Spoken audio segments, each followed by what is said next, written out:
Marami ka din mga SIM cards katulad ko at nag-iisip ka kung pwede nga ba itong i-register lahat at paano ka makakapag-comply dito?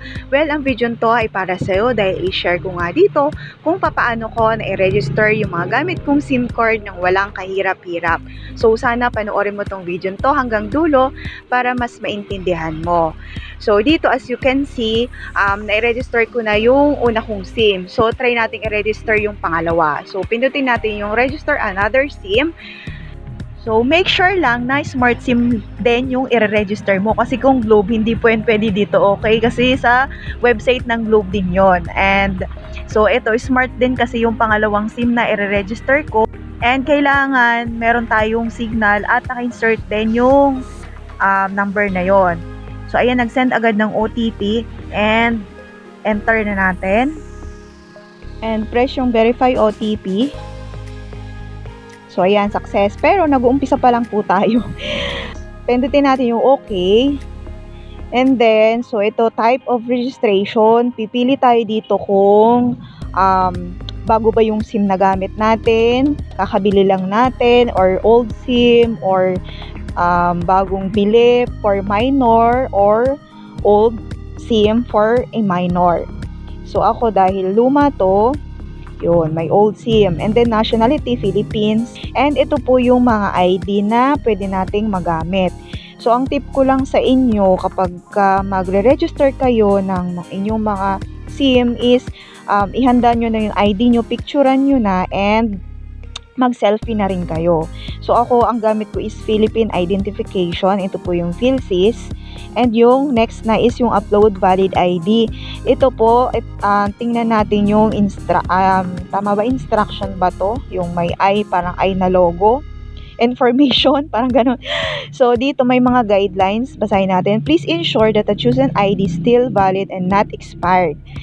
Kindly be situated in a well-lit room and place the ID on a dark surface. And kindly make sure that the taken photo is clear and all pertinent details are clearly visible before submission. Make sure that the ID is in the correct orientation when taking the photo. Yung proper orientation ng pagpicture nyo no, mga ID.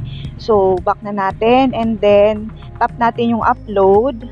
So, madadirect na tayo niyan sa ating mga phone gallery.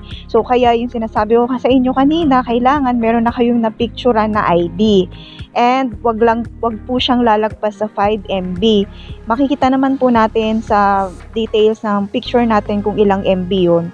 So, kung lalagpas siya sa 5 MB, hindi po tayo makakapag-proceed dito sa may upload selfie. Lagi lang siyang nakaganyan, naka-upload. So, pindutin nyo lang yung picture. Tapos, yun. O yan, nag-re-upload na. So, ibig sabihin na okay siya. And then, yung upload selfie na tayo, tingnan natin yung information dito kung ano yung mga guidelines. Pindutin natin yung may logo na I.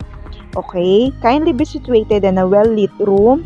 Kindly remove any accessories, glasses included, from your face and make sure there is only one face present in the picture. Kindly make sure that the taken photo is clear. Okay? Back na natin. So, kailangan meron na din tayo mga naka-ready na selfie. So, kailangan wag din siyang lalagpas sa 5 MB din ang maximum niya. So, yun. Okay. Okay daw yung first nating napiling selfie. ID natin, tingnan natin yung mga ID number nun. So, input natin dito. Lahat naman po ng ID ay merong mga number. So, yun ilalagay natin dito. And then, first name or yung ating given name. Then, middle name. So, nakalagay dito, I have no legal middle name. Kung wala kang middle name, check mo lang yan. Kasi may instances naman talaga na walang legal name, middle name yung iba. Especially kung single mom yung parent niya. And then, dito na tayo sa last name. Next is birthday. Pili lang tayo ng month.